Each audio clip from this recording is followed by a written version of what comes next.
Cultivation Architectures, Episode 1. There is no perfect method. Few subjects create more debate in cultivation than a simple question. What is the best way to grow a plant? In nearly every cultivation community, this question eventually leads to disagreement, comparison, and long-standing differences in opinion. Soil growers will point to their results, coco growers will announce theirs, hydroponic growers will demonstrate theirs, and outdoor growers will express theirs. Each approach has developed its own knowledge base through years of observation and practice, and each one can produce exceptional plants when the conditions are right. This alone is usually enough to show that there is no single universal answer that applies across all environments. The assumption that drives most of these debates is that there must be one optimal method of cultivation, one system that consistently outperforms all others regardless of context. It's an understandable assumption because it matches how people naturally look for certainty. If one method were clearly superior in every situation, then the decision would be simple.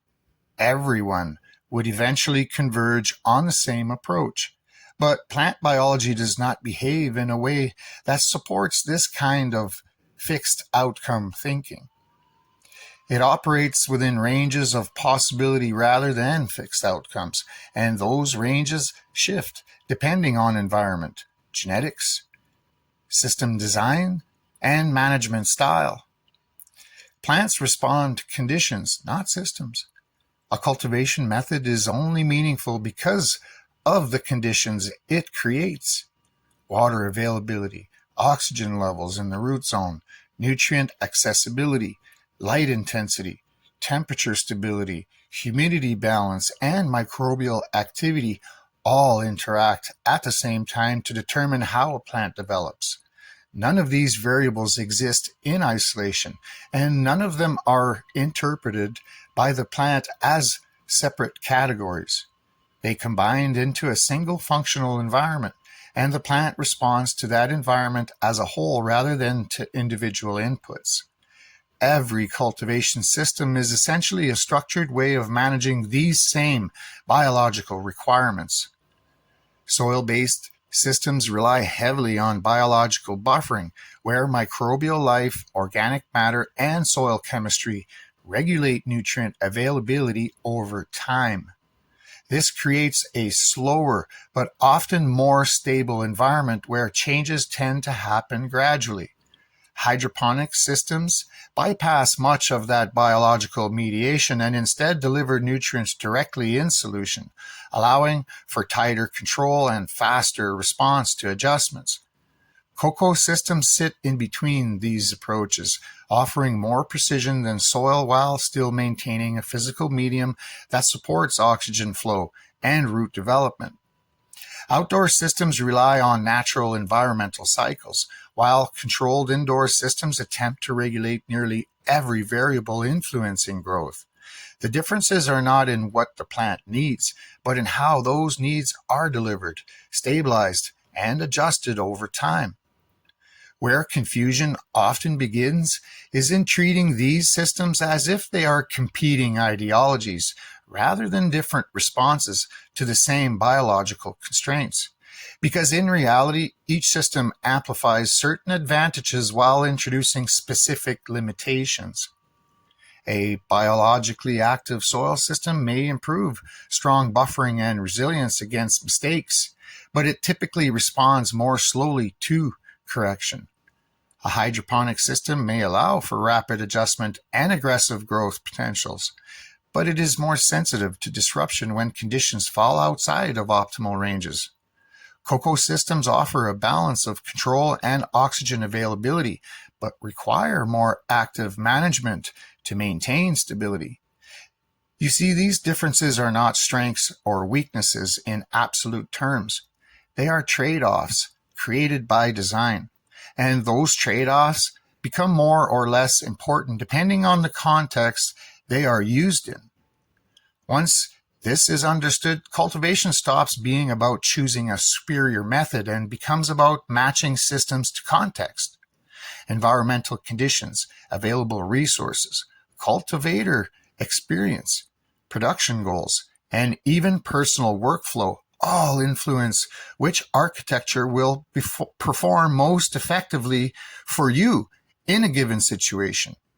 A tightly controlled indoor facility allows for different strategies than a greenhouse exposed to seasonal variation.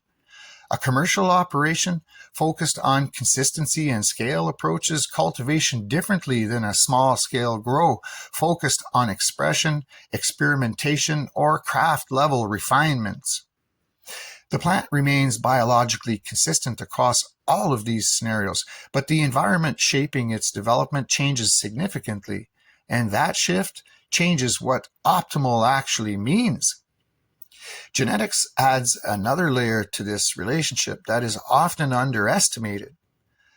A cultivar is not a fixed outcome, but a range of potential expressions influenced by environment and system design. The same genetic material can behave very differently depending on light intensity, nutrient strategy, root zone conditions, temperature range, humidity control, and overall system stability. In one environment, a plant may express compact structure and dense flower development, while in another, it may stretch more, allocate energy differently, or shift secondary metabolite productions. This means cultivation systems are not only managing plant growth, they are actively influencing how genetic potential is expressed in real time. As cultivation becomes more advanced, growers often begin to notice that the most important factor is not any single input, but how inputs interact. Light does not act alone. It influences nutrient demand. Nutrients influence water uptake. Water uptake influences transpiration. Transpiration influences temperature and humidity stability. Environmental stability influences metabolic efficiency. Metabolic efficiency feeds back into growth patterns and future resource demand. What emerges is not a linear process, but a connected system where every adjustment has multiple downstream effects. This is also where cultivation communities often begin to split into strongly held positions or subcultures. Over time, growers naturally build confidence in the systems they have personally mastered.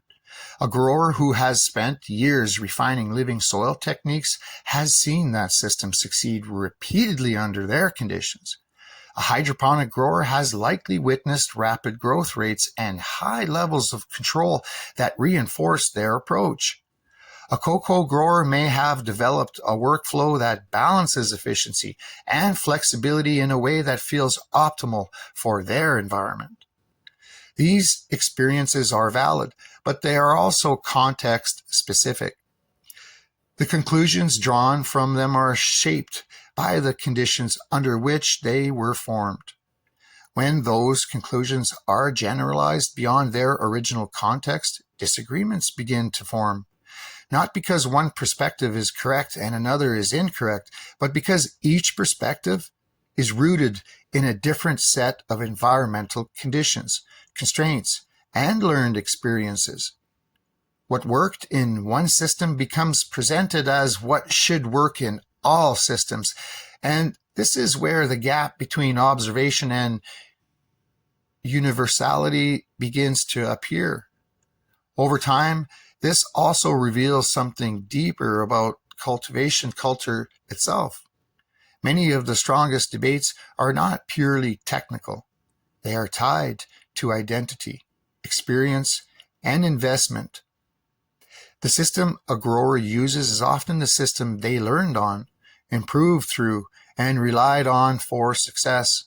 It becomes part of their practical knowledge base and, in some cases, part of how they define their competence as a cultivator. This is not unique to cultivation. It appears in many skill-based disciplines where long-term practice builds both expertise and attachment to method. The plant remains outside of this dynamic entirely. It does not participate in the debate. It does not evaluate the philosophy behind a system. It responds only to the conditions created within that system at any given moment.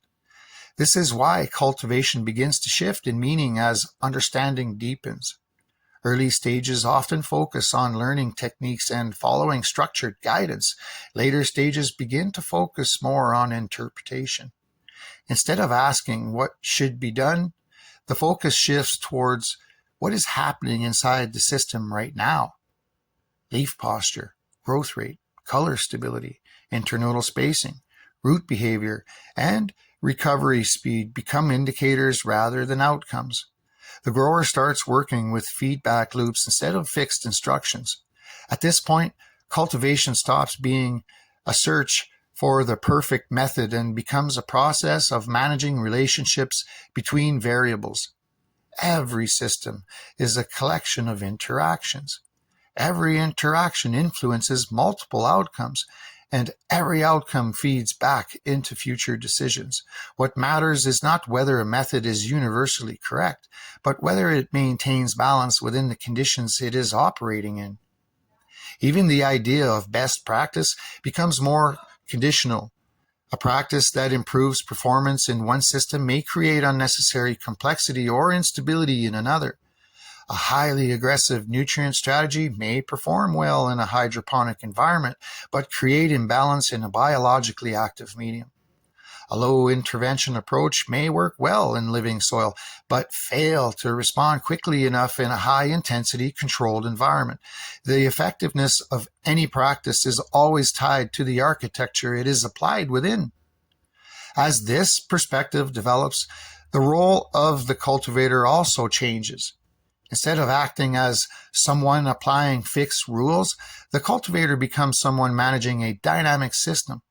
Every adjustment has to be understood in terms of how it interacts with the rest of the environment. No change exists in isolation. Even small decisions ripple outward through multiple layers of the system, influencing outcomes that may not be immediately visible. This is where the central idea of cultivation architectures becomes clear. A cultivation system is not just a method of growing plants. It is an environment design that determines how biological processes unfold. It shapes how resources move, how energy is distributed, how stress is managed, and how genetic potential is expressed. In that sense, cultivation is not simply about growing plants. It is about constructing conditions in which plants can express themselves within a controlled framework. And once that is understood, the idea of a perfect method loses its meaning. There is no single architecture capable of outperforming all others across all conditions. There are only systems that are more or less appropriate for a specific context at a specific time. What remains is not a hierarchy of methods, but a map of relationships between them. And the cultivator's role is not to find the one correct path. It is to understand why different paths exist, where they work, where they fail, and how they can be used effectively within the environments they are designed for. Because in the end, cultivation is not defined by the method itself. It is defined by the relationship between the plant and the system built around it.